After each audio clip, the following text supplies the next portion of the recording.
Fear, panic and uncertainty are spreading across parts of South Africa after Mozambique confirmed that at least 5 of its citizens were killed in what it described as xenophobic attacks over the weekend. Now the deaths mark the first officially confirmed fatalities linked to... Imagine waking up on the morning of June 30th and discovering that an entire country has decided to switch off your electricity supply.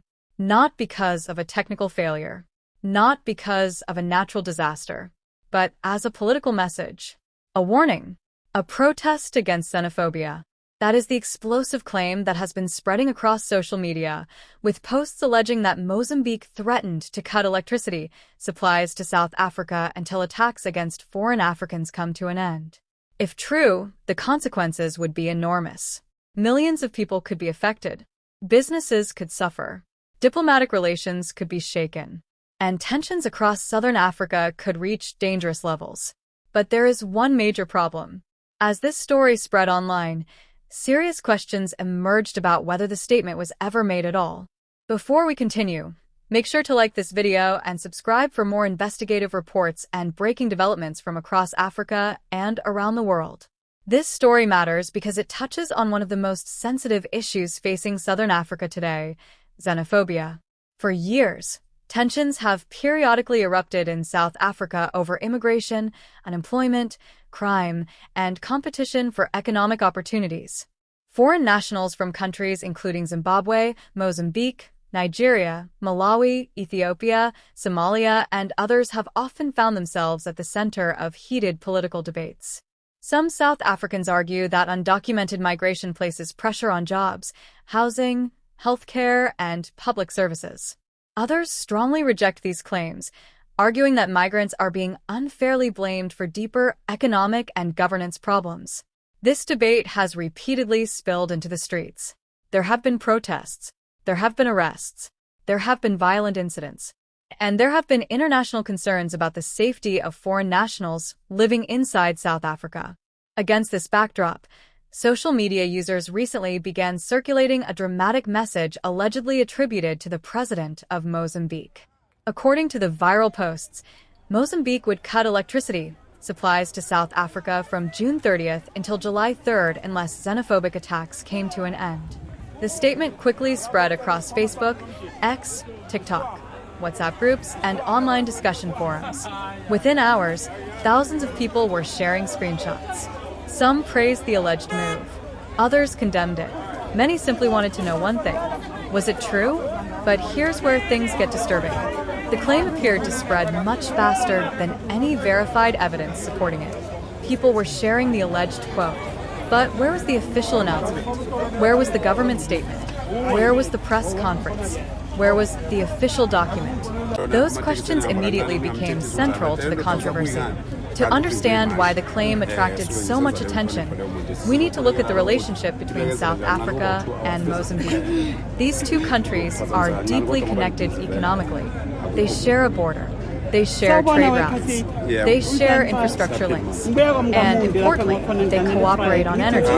Electricity has long been a critical component of regional cooperation in Southern Africa. Power systems across the region are interconnected through various agreements and networks designed to improve energy security. Because of this interconnection, any suggestion that electricity supplies could be deliberately interrupted for political reasons naturally attracts widespread concern. What happened next raised serious questions. As the claim continued spreading online, fact-checkers, journalists, and political observers began searching for evidence. Many discovered that while screenshots of the alleged statement were everywhere, reliable sourcing was far more difficult to find. No widely reported official declaration appeared through major government channels. No major international news organization reported a confirmed electricity cutoff announcement matching the viral claim. Yet despite the lack of verification, the story continued gaining momentum. Why? Because it tapped directly into emotions that already existed. Fear, frustration, anger, and growing concerns about xenophobia. Social media often rewards emotionally charged content. The more shocking a claim appears, the faster it spreads. The more controversial the statement, the more engagement it receives. And when a topic involves national identity, immigration, and regional politics, emotions can quickly overpower verification. This is the part few people are talking about. Whether the statement is genuine or not, the reaction to it reveals something important about the current political climate. Many people immediately believed it, not because they had verified evidence, but because they felt it sounded plausible. That alone says a great deal about the level of tension surrounding immigration and xenophobia in the region. For years, neighboring countries have expressed concern whenever foreign nationals become targets of violence inside South Africa. Diplomatic disagreements have emerged before. Governments have issued statements. Officials have demanded protection for their citizens. These concerns are not new. What is new is how quickly unverified claims can travel across digital platforms. A single screenshot can reach millions of people before anyone checks its authenticity. A single viral post can shape public perception before facts are established.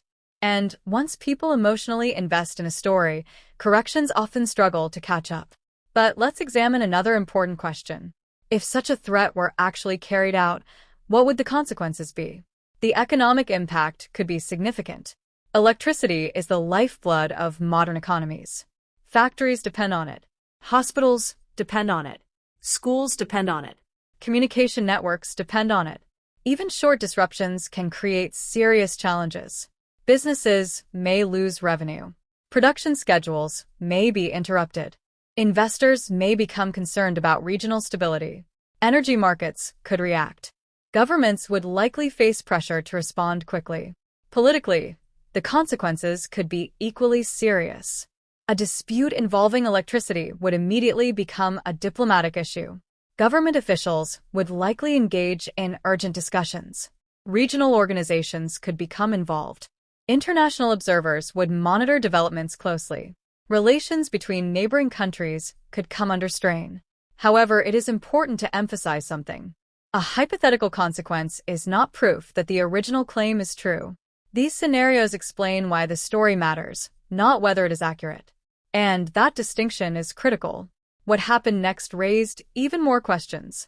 Some social media users insisted the statement was genuine. Others argued it was fabricated. Some claimed the quote had been altered. Others suggested it had been taken out of context. Meanwhile, ordinary citizens found themselves caught between competing narratives. Who should they believe? The viral posts? The political activists? The commentators? The media reports? Or the absence of official confirmation?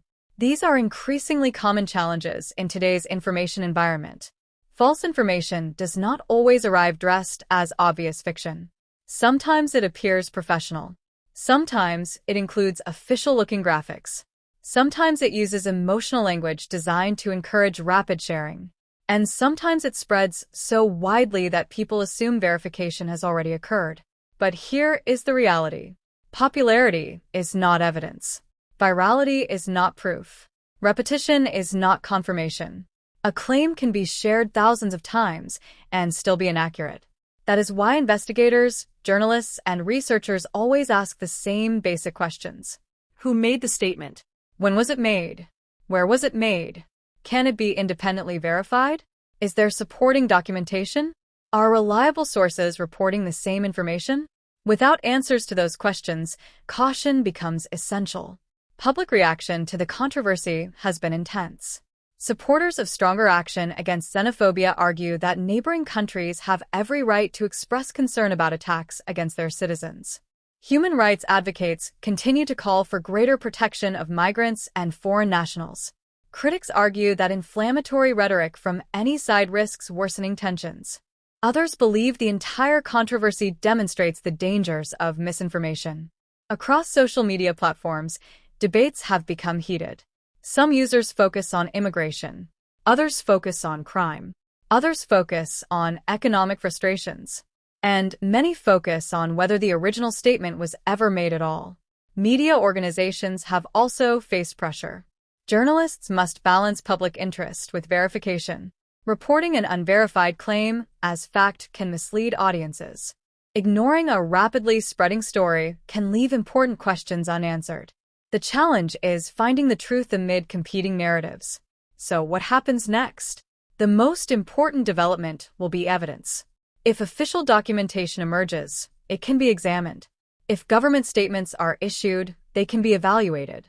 If authorities deny the claim, those denials can be scrutinized. Facts must ultimately determine the outcome, not emotions, not assumptions, not viral screenshots. Regardless of where people stand on immigration, xenophobia, or regional politics, everyone benefits when public debate is based on verified information. Because once misinformation enters a conversation, it becomes much harder to solve the real problems underneath. And perhaps that is the biggest lesson from this entire controversy. The story is not only about electricity. It is not only about Mozambique. And it is not only about South Africa. It is also about trust. Trust in information. Trust in institutions. Trust in what we read online. As this debate continues, one question remains unanswered. Was this an authentic warning from a neighboring government? Or was it another example of how quickly an unverified claim can spread across the internet and influence public opinion? The answer matters, because in an age where information moves faster than ever before, the truth often becomes the most valuable resource of all. And until clear evidence emerges, that question remains open. What do you think?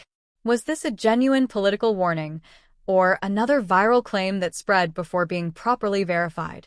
Share your thoughts in the comments below.